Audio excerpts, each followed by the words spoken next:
তত্ত্বাবধায়ক সরকার ব্যবস্থাপনা নিয়ে উচ্চ আদালতের রায়কে ইতিবাচক হিসেবেই দেখছে নতুন রাজনৈতিক দল এনসিপি। তবে জুলাই সনদে যেভাবে রয়েছে সেভাবেই এই সরকার গঠনের দাবি জানিয়েছে এই দলটির নেতারা। এদিকে এনসিপির মনোনয়নপত্র সংগ্রহ জমা দেওয়ার শেষ দিন ছিল আজ। শিগগিরই প্রাথমিক প্রার্থী তালিকা প্রকাশ করা হবে এই দলটির পক্ষ থেকে। বৃহস্পতিবার বিকালে দলের অস্থায়ী কার্যালয়ে এক জরুরি সংবাদ সম্মেলনের আয়োজন করে জাতীয় নাগরিক পার্টি এনসিপি।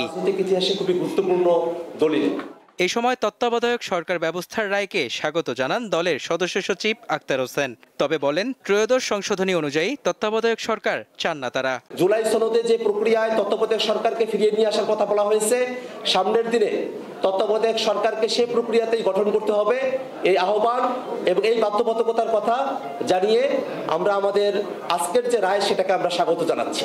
পাশাপাশি জুলাই সনদে থাকা অস্পষ্ট বিষয়গুলোর ব্যাখ্যা সরকারকে দ্রুত সময়ের মধ্যে দেওয়ার আহ্বান জানান তিনি। যারা ক্ষমতাপ্রাপ্ত হবেন তারা তাদের মতো করে ব্যাখ্যা করে তাদের মতো করে সেটাকে বাস্তবায়ন করার, নিজস্ব দলীয় এজেন্ডা হিসেবে সেটাকে নিয়ে আসার মতো সুযোগটা জুলাই সনদের ভাষ্যের মধ্যে রয়ে গেছে। সে কারণেই আমরা সরকারের কাছে আহ্বান জানিয়েছি যে আদেশ জারি করা হয়েছে, সে আদেশের মধ্যে যে অস্পষ্টতাগুলো আছে সেই অস্পষ্টতাগুলো যদি দূরীকরণ করা হয়, জুলাই সনদে স্বাক্ষর করতে আমাদের কোনো বাধা থাকবে না। এদিকে সন্ধ্যায় এনসিপি কার্যালয় থেকে মনোনয়নপত্র সংগ্রহ করেন দলের কেন্দ্রীয় নেতা সহ কয়েকজন।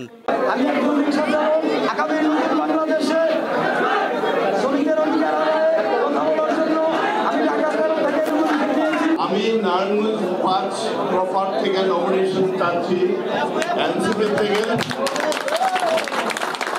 যেটা সত্যি কথা, আমার সাথে কোনো কর্মী নাই, আমি কোনো কর্মী নিয়ে আসবি না, আমার সাথে সাধারণ জনগণ আছে।